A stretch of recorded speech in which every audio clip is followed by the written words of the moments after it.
La parole est à Madame Véronique Louwagie pour le groupe UMP, pour 5 minutes, s'il vous plaît.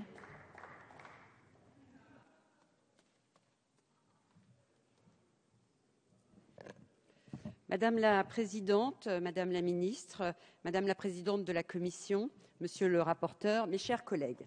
La désertification médicale est devenue un mal extrêmement important et au fil des ans, elle ne cesse de s'étendre, ce qui naturellement suscite l'inquiétude et l'émoi des patients, mais aussi des élus de terrain que nous sommes et nous avons pu le rappeler et l'entendre dans le cadre du Salon des maires qui se tient. Il est en effet inacceptable de constater qu'il faille faire des kilomètres, attendre des mois entiers pour se faire soigner. Quand l'égalité des soins se transforme en inégalité, véritablement, c'est un droit fondamental qui se trouve compromis.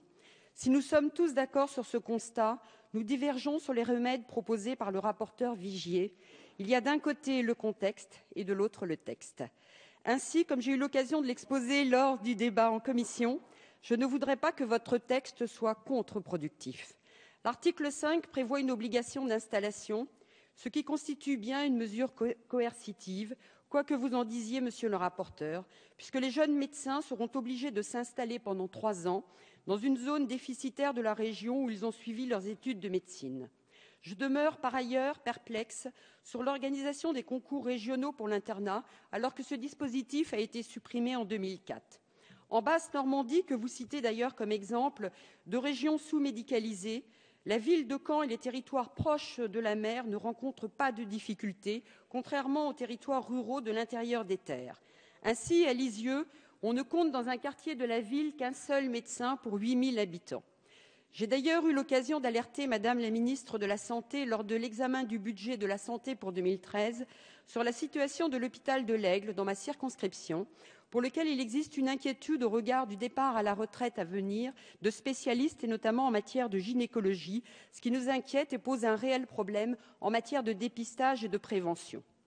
En outre, la réforme du numerus clausus initiée par l'ancienne majorité doit porter ses fruits à l'horizon 2020, date que vous retenez, monsieur le rapporteur, et que vous prenez comme échéance, l'obligation d'installation dans les zones déficitaires étant applicable à cette date.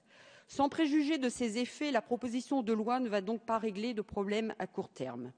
La liberté d'installation des médecins datant de 1927 doit prévaloir, mais cela ne signifie pas que la situation est figée, gravée dans le marbre.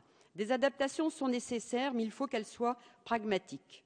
Plusieurs points me paraissent néanmoins aller dans le bon sens. Ainsi, le cumul emploi-retraite en direction des zones sous-dotées constitue une avancée, mais lors du débat relatif au PLFSS, la majorité n'a pas semblé séduite par ce dispositif et il convient de le regretter. Les médecins retraités volontaires constituent aujourd'hui un vivier qu'il me paraît difficile de négliger. Concernant les stages effectués par les étudiants en médecine auprès de généralistes, vous prévoyez d'en faire passer la durée de 6 à 12 mois.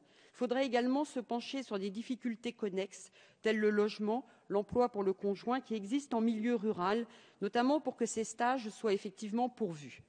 Ainsi, certains médecins éprouvent des difficultés afin d'obtenir l'agrément qui leur est indispensable pour devenir maître de stage.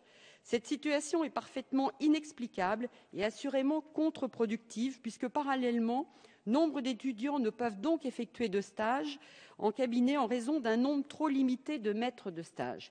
Il convient que des actions soient initiées pour remédier à une telle situation. C'est un vœu en tout cas que je formule. Pour conclure, mes chers collègues, le constat dressé par le rapporteur Vigier est partagé. Toutefois, je ne pense pas que la contrainte soit le remède miracle à ce mal. Il m'aurait paru plus pertinent de répondre à la question de la désertification médicale par la nécessité de rendre plus attractif l'exercice de la médecine dans les zones sous-médicalisées actuelles ou à venir.